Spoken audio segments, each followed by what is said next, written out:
One of the best things about having more than 1,000 episodes in my library is there's fabulous content buried in there. And I love to go back and re-listen and then share some of my favorite episodes. And this is definitely one. Back in early 2020, I talked to Dr. Yamilette Willams about communication styles. Okay, here's the show. Welcome to More Than a Few Words, a marketing conversation for business owners. And this is your host, Lorraine Ball. And today, we're going to talk about keeping it simple. My guest is Yamilette Willams, also affectionately known as Dr. Yam, and she is a coach for aspiring entrepreneurs and entrepreneurs on the rise. Her mission is to educate, inspire, and lead growth in others. And she coaches entrepreneurs and small business owners to become confident, prepared, and thriving members of the commerce community. She's considered a resource reservoir, and she loves to share the latest tips and tools to ensure success isn't just a one-time event. Dr. Yam, welcome to the show. Good morning. Thank you so much for having me. Oh, this is my pleasure.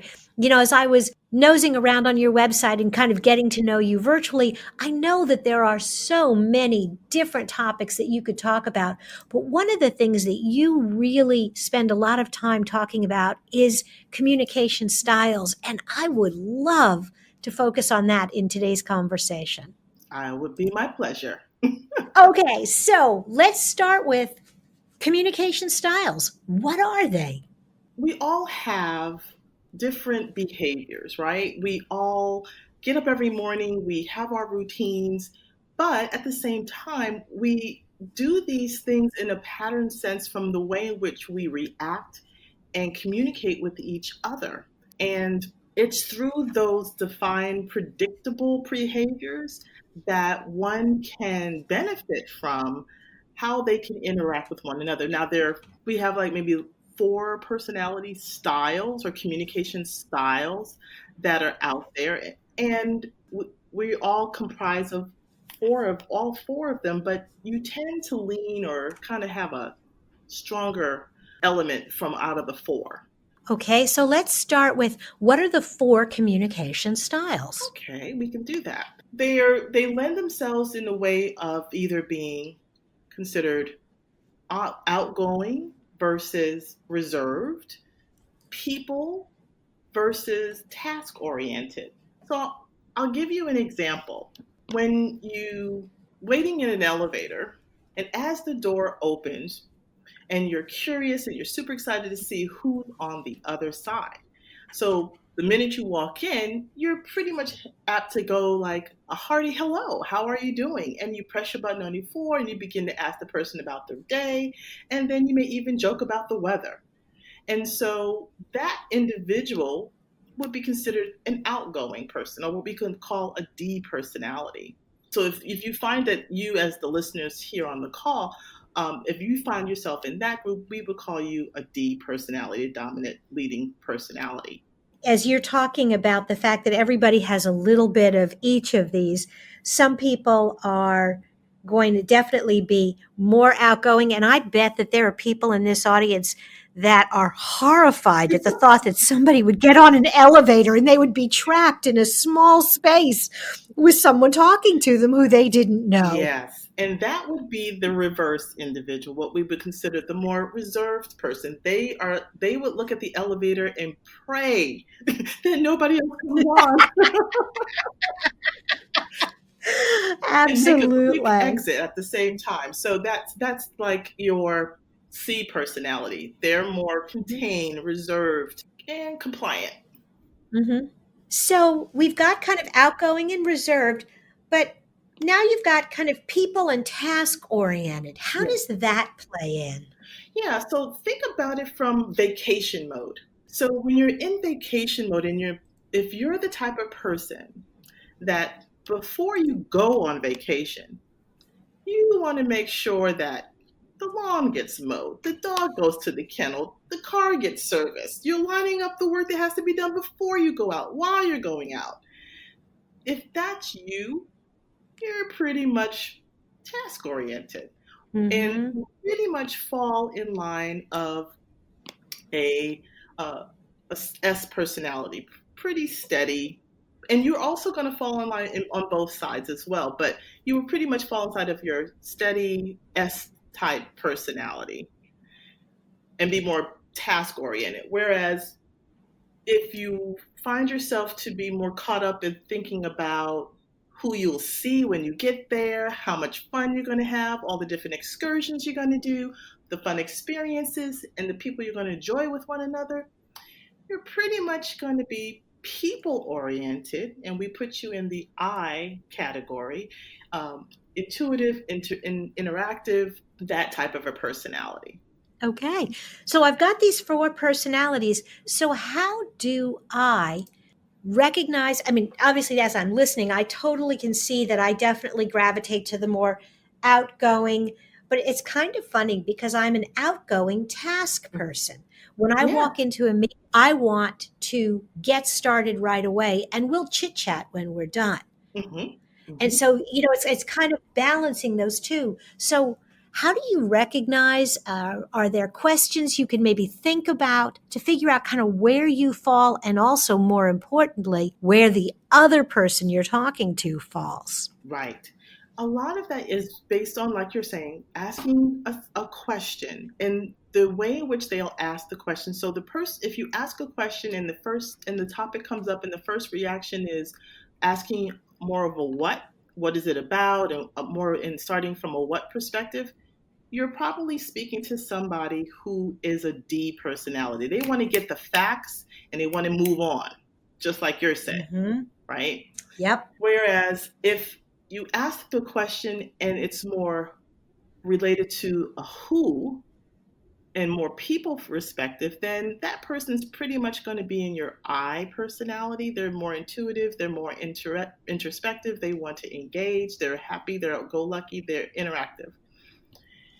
If the person answers the question response back with a why, then more than likely this is your C personality. They want to know the data. They want to know the facts. They want to get it down right. They want to get all the analytics and make sure and double check everything before they'll make a decision. I think as you talk about the D, they want the facts, but they want the summary. Where I think this group of people really wants to really get into that nitty gritty. They want to know all the fine points. Yes, if the person comes to the meeting with their spreadsheets, so that's the person that is your C personality.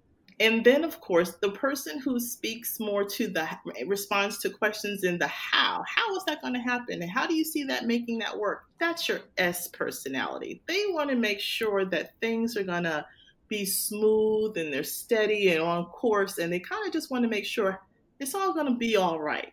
When you figure out who you are and you figure out who you're talking to, are there places where these two groups of people just completely miscommunicate? Oh, definitely.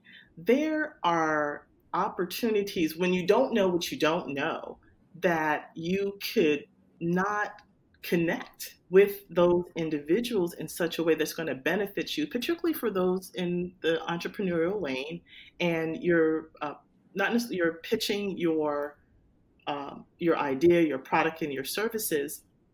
And if you're not cognizant enough to kind of learn a little bit before you start doing your sell, you'll be wasting time. People will see you as a bother, and you're not talking to them or connecting when communicating with them in a way in which they'll want to lean in and know more and respond to you in a positive way. Wow. So if you put an idea out there and you listen for the questions that they ask you in return, that's going to give you maybe a starting point. So if somebody is asking those what questions, well, now you're working with a D, so you know you need to keep it really high level. But if they start getting into the how and the nitty gritty, you really kind of have to adjust how much information you share based on the listener's communication style if you want to make that sale. Exactly. And not only in a sales perspective, but when we think at it from all levels, if you're doing your email campaign, the language, you have to kind of look at the copywriting experience to be unless you know these individuals already. You kind of almost have to incorporate all the different styles and kind of incorporate in the writing, in that messaging, so that you can hit on all the different points. So for those that are D dominant individuals, they're outgoing in their task focus. That means, like you said, summarize. And then you have your I's, who are influencers or outgoing in the people oriented. So they want to feel some emotions in that message. You've got your steady S's, and they are reserved, but they're also people oriented. So they want to have some assurance that you know what you're talking about, and that there's like an end to the road. And then those C's, which are your compliant, reserved, and task-oriented people, they want some facts and some data. So when you start to think about all of those personalities, and you're the sole, and many of us are sole proprietors or have really small businesses, you've got to be able to figure out quickly, how is it that you can put a message out there that is going to connect with the potential customers that you have. Now, there is some data with respect to population-wise. So your Ds, for the most part, they only make up 3% of the population. Wow. So therefore, yeah. So they're significant. Those that have that significant wiring of a D, they only make up about 3% of the population. Whereas your Is, those are the spontaneous, friendly, outgoing, want to be in the spotlight, they make up 11% of that population. That leaves the S's, and that's their team. They follow through, they're loyal, they're accepting. They make up 69% of the population. And then of course, lastly, your C's, they're about 17%. Those are your compliant, analytical planners. So for the most part, you want to kind of always be ready for the C's and the S's, and be able to be able to carry on a conversation. As more than likely, you're going to fall into those conversations with those personalities than you probably will with an I or a D. Wow. That's really cool, because when I was in corporate, we did some profiling with our managers and found that we were, as an organization, very top heavy on Ds, which is actually problematic, because you need the S's for the heart and the soul and the compassion. And so it really was a huge eye opener, because we also had to teach our senior managers how to communicate with the rest of the organization. I love the fact that you brought it in from a organizational standpoint. This opportunity of identifying personality styles is definitely an instrument for hiring practices and also for teaming. So even though for those who are already in the organizations, providing this type of a assessment exercise within the organization allows you to be able to figure out, how can I maximize the invested staff potentials that are already there? Am I teaming and putting people in the right places on the right types of projects? And how is it that you can maximize in helping people to reach the potentials, and also to help them to grow as employees in your organization? And leadership is a part of that. Absolutely. This has been such a fascinating conversation. It's so hard to believe that we have whipped through the time. This is really great information, Dr. Yam. Thank you so much. Oh, it's been my pleasure. And you and I, as Ds, know that getting this done in 10 minutes was a lifesaver. Oh, it was. I'm going to encourage folks to check out keepitsimplecoach.info so they can learn more about you. And there will be a link to your site in our show notes. So thanks for the time. Thank you, Lorraine. If you've enjoyed this conversation and would like to find other resources for your business, be sure to check out our website at morethanafewwords.com. Browse our archive, or when you're ready, schedule an office hour appointment with me. This has been another episode of More Than a Few Words. Thanks for listening.